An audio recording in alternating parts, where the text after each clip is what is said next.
ओम नमो भगवते वासुदेवाय.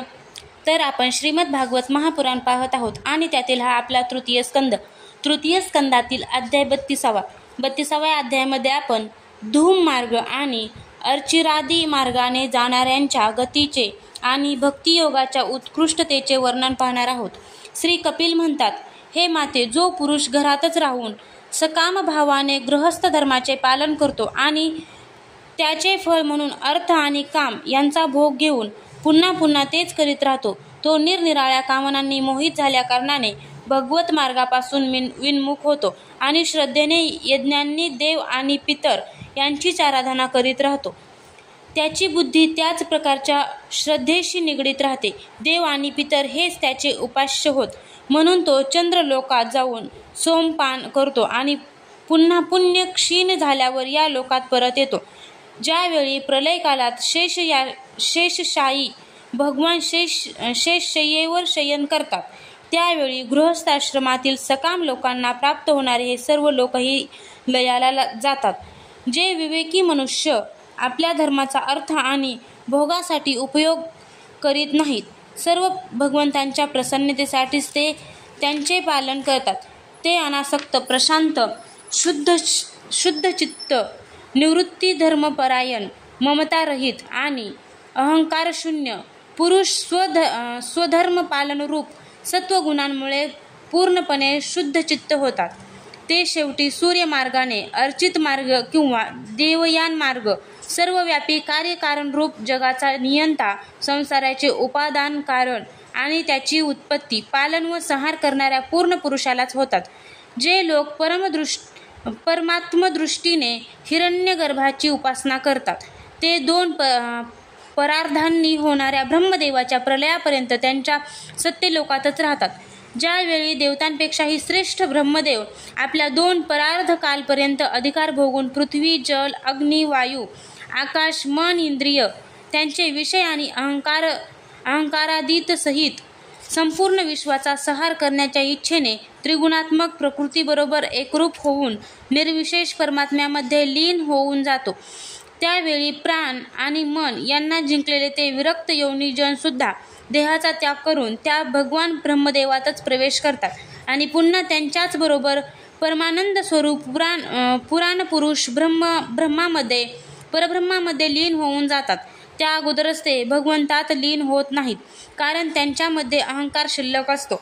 म्हणून हे माते, आता तू सुद्धा अत्यंत भक्तिभावाने समस्त प्राण्यांच्या हृदय कमलात असणाऱ्या त्या श्रीहरींच्याच चरणांना शरण जा.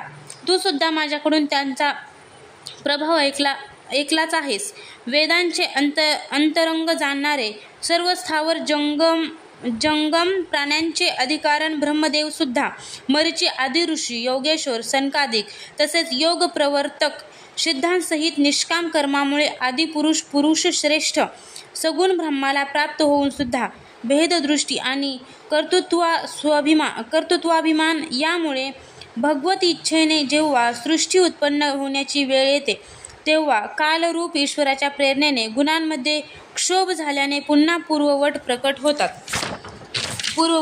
होतात. अशा प्रकारे पूर्वोक्त ऋषीसुद्धा आपापल्या कर्मानुसार ब्रह्मलोकांचे ऐश्वर्य उपभोगून भगवत इच्छेने गुणांमध्ये क्षोभ झाल्याने पुन्हा या लोकात जन्म घेतात. जे या लोकात कर्मामध्ये आसक्त राहून श्रद्धेने वेदात सांगितलेल्या काम्य आणि नित्य कर्मांचे सांगोपांग अनुष्ठान करतात, रजोगुणामुळे त्यांची बुद्धी विवेकाविषयी कुंठित होते. ज्यांच्या हृदयामध्ये कामना असतात आणि इंद्रिये त्यांच्या स्वाधीन नसतात, ते आपल्या घरातच आसक्त होऊन नेहमी पितरांची पूजा करतात. हे लोक धर्म, अर्थ आणि काम यामध्येच आसक्त असतात. म्हणून ज्यांचे महान पराक्रम अत्यंत कीर्तनीय आहेत, त्या भवभयहारी श्री मधुसूदन भगवंतांच्या कथांविषयी विन्मुखच असतात. विष्ठा खाणारी कुत्री, डुकरे इत्यादी जशी विष्ठेचीच अपेक्षा करतात, त्याप्रमाणे जो मनुष्य भगवत कथामृत सोडून निंदनीय विषय वार्ताच ऐकतात, ते निश्चितच दुर्दैवी होत.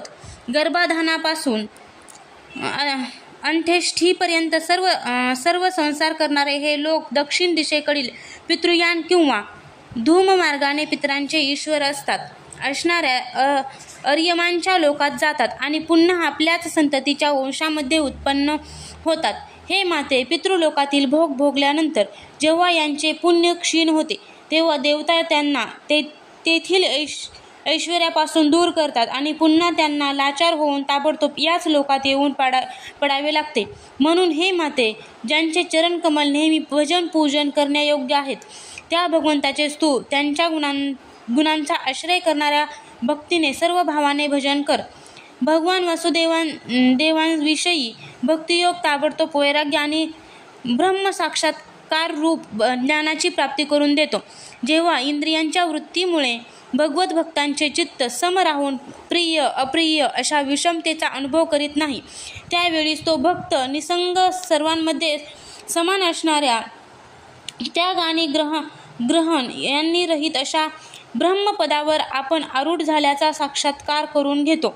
तोच ज्ञानस्वरूप, तोच परब्रह्म, तोच परमात्मा, तोच ईश्वर, तोच पुरुष, तोच एक भगवंत स्वतः जीव, शरीर, विषय, इंद्रिय इत्यादी अनेक रूपात प्रतीत होतो. या संसाराविषयी आसक्तींचा संपूर्ण नाश होणे हेच योग्याच्या सर्व प्रकारच्या योग साधनेचे एकमात्र इष्ट फळ आहे. ब्रह्म एक आहे, ज्ञानस्वरूप आणि निर्गुण आहे, तरीसुद्धा ते बाहेर धावणाऱ्या इंद्रियामुळे भ्रमाने शब्द इत्यादी पदार्थांच्या रूपात भासते. ज्याप्रमाणे एकच परब्रह्म महतत्व सात्विक, राजस आणि तामस अशा 3 प्रकारच्या अहंकार, पंचमहाभूते आणि 11 इंद्रिय या रूपांनी बनले आहे आणि तेच स्वयंप्रकाशी जीव आहे, त्याचप्रमाणे त्या जीवाचे शरीर रूप हे ब्रह्मांड सुद्धा ब्रह्मच आहे, कारण ब्रह्मापासूनच याची उत्पत्ती झाली आहे. परंतु जो श्रद्धा, भक्ती आणि वैराग्य तसेच निरंतर योग्याभ्यास यामुळे एकाग्रचित्त आणि अनासक्त झालेला आहे, तोच याला ब्रह्मरूपात पाहू शकतो. हे पूजनीय माते, मी तुला हे ब्रह्मसाक्षात्काराचे ज्ञान साधन स्वरूप ज्ञान ऐकविले. यांच्याद्वारा प्रकृती आणि पुरुषाच्या यथार्थ स्वरूपाचा बोध होतो. हे देवी, निर्गुण ब्रह्मविषयक ज्ञानयोग आणि माझ्याविषयीचा भक्तियोग या दोन्हींचे फळ एकच आहे. त्यालाच भगवंत म्हणतात. जसे रूप, रस, गंध इत्यादी अनेक गुणांचा आश्रय असणारा एकच पदार्थ भिन्न भिन्न इंद्रियांद्वारा विभिन्न रूपाने अनुभवास येतो, तसेच शास्त्राच्या वेगवेगळ्या मार्गाने एकाच भगवंताची अनेक प्रकारची अनुभूती येते. अनेक प्रकारची कर्मे, यज्ञ, दान, तप, वेदाध्ययन, वेदविचार, मन आणि इंद्रियांचा संयम, कर्मांचा त्याग, विविध अंगे असलेला योग, भक्तियोग, प्रवृत्ती मार्ग आणि निवृत्ती मार्ग असे दोन्ही प्रकारचे धर्म, आत्मतत्वाचे ज्ञान आणि दृढ वैराग्य या सर्व साधन मार्गांनी सगुण निर्गुण रूप स्वयंप्रकाश भगवंतालाच प्राप्त केले जाते. सात्विक, राजस, तामस आणि निर्गुण भेदाचे 4 प्रकारच्या भक्तियोगाचे आणि जो प्राण्यांच्या जन्मादी विकारांचा हेतू आहे, तसेच ज्याची गती जाणता येत नाही, त्या काळाचे स्वरूप मी तुला सांगितले. हे देवी, अज्ञानाने कर्मे केल्याने जीवाला ज्या अनेक गती प्राप्त होतात, तेथे गेला असता तो आपल्या स्वरूपाला जाणू शकत नाही. मी तुला जो ज्ञानाचा उपदेश केला आहे तो दुष्ट, उद्धट, घमंडेखोर, दुराचारी आणि दांभिक पुरुषांना कधीही करू नये. जो विषयलोलूप आहे, गृहासक्त आहे, माझा भक्त नाही किंवा माझ्या भक्तांचा द्वेष करणारा आहे, त्याला सुद्धा याचा उपदेश कधी करू नये. जो अत्यंत श्रद्धाळू, भक्त, विनयशील, दुसऱ्यांविषयी दोषदृष्टी न ठेवणारा, सर्व प्राण्यांशी मैत्री असणारा, गुरुसेवेमध्ये तत्पर, बाह्य विषयांमध्ये अनासक्त, शांतचित्त, मत्सरशून्य आणि पवित्र चित्त असेल, तसेच मला परम प्रियतम मानणारा, तसेच त्याला याचा उपदेश करावा. माते, जो पुरुष माझे ठिकाणी चित्त ठेवून याचे श्रद्धापूर्वक एक वेळ का होईना श्रवण किंवा कथन करील, तो माझ्या